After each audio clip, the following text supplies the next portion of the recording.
Another one of Donald Trump's extreme nominees just completely collapsed and quit after a brutal public humiliation in Congress, proving Trump's political power is rapidly fading. So Donald Trump picked a guy named Jeremy Carr for a top State Department job.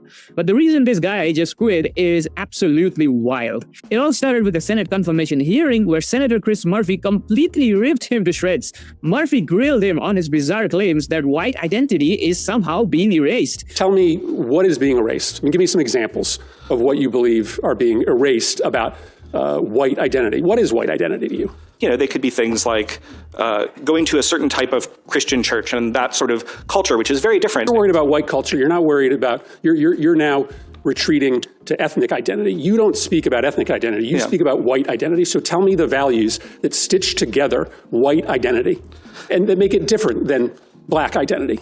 I would say that the white church is very different than the black church in terms of its tone and style on average.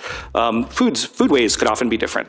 And those are being erased. Music could be different. Well, if you look at the Super Bowl halftime show, which was not in English this year. So our ability to access white churches or white food or white music is being erased? Well, I'm way over my time. I think you're struggling to answer this question, right? Because underlying your beliefs is a sentiment that white culture is just simply better. Carr literally sat there, struggling to answer. When asked to explain what white identity even means, he started complaining about white food and white music disappearing and whined that the Super Bowl halftime show wasn't in English. Murphy called him out masterfully, pointing out that Carr was struggling because deep down he just believes white culture is better. It was a total disaster and Carr folded like a cheap suit. After this embarrassing performance, Carr took to Twitter to announce he was withdrawing his nomination.